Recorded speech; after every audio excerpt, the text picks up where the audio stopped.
Mabio, bonjour. Je suis Sir Makosso du Zana TV. On est en direct de Paris. Oui, merci, bonjour. Oui, bonjour monsieur le député. Alors, dites-nous rapidement quelle est la situation en ce moment à Pointe-Noire. Ville monte à Pointe-Noire depuis ce matin. Quelques embauches dans certains quartiers, mais dans l'ensemble, désobéissance civile complète. Quels sont les quartiers les plus impliqués en ce moment? On nous parlerait d'un Paka, d'un Kwiku du côté de Mongokamba. Bien évidemment, on me parle de Paka aussi, de Rungu, de Vindulu, de Nkwiku. Voilà, ce sont les quartiers les plus impliqués, mais évidemment, ça moi c'est clair. Assiste-t-on à des affrontements entre les jeunes ou les manifestants et les forces de l'ordre? C'est bien cela. Est-ce que vous déplorez des victimes? Jusque-là, on nous parle de deux morts, mais c'est tout conditionnel, hein, c'est tout conditionnel. Les blessés, oui, mais des morts, on ne sait pas encore.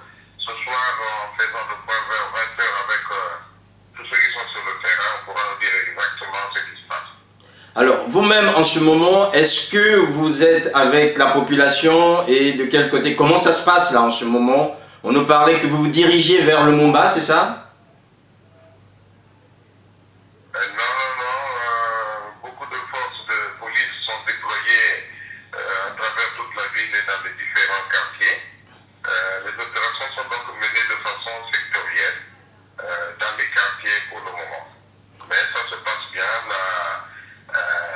Les travailleurs sont restés chez eux, les jeunes sont dans la rue. La circulation dans la ville de Pointe-Noire est inexistante. Alors, donc vous nous confirmez que malgré la note qui a été publiée hier par le préfet de Pointe-Noire, M. Alexandre Honoré Paka, la population n'a pas suivi. Aujourd'hui, la ville est quasiment en panne en fait. Pas en panne, mais complètement morte. Voilà. Est-ce que vous attendiez quelque chose, un geste de la part de Brazzaville, notamment du président Sassou Nguesso, afin de débloquer la situation, M. Mabio? Nous avons été tout à fait clairs. La seule chose qu'on attend, c'est le retrait du dispositif qui nous conduit vers le référendum. Avant toute négociation, il faut d'abord qu'on ait retiré tout dispositif nous conduisant vers le référendum. Donc Le vous, minimum qu'on demande. voilà, donc vous nous dites qu'aujourd'hui vous êtes dans des meilleures dispositions afin de faciliter ce dialogue une fois ce dispositif référendaire repris par le président, pardon. Absolument.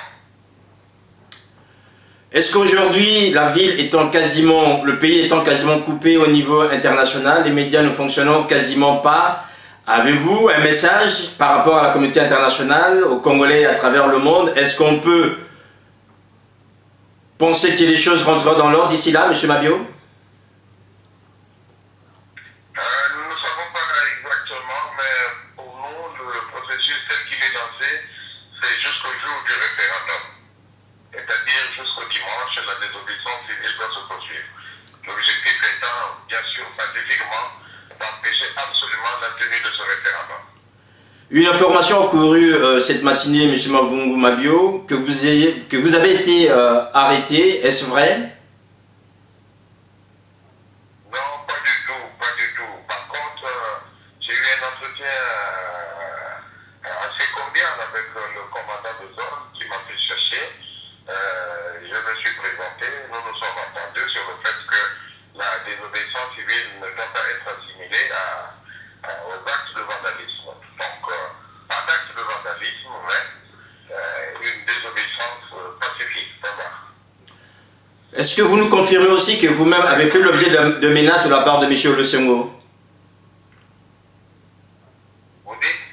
Est-ce que vous nous confirmez que vous avez fait l'objet de menaces de la part du commandant de zone de Pointe-Noire le 17 octobre dernier? Absolument, des menaces tout à fait publiques et des enregistrements existent, donc on ne peut pas le démanquer. Nous nous sommes expliqués ce matin sur tous ces effets-là. Voilà, et vous a-t-il présenté des excuses?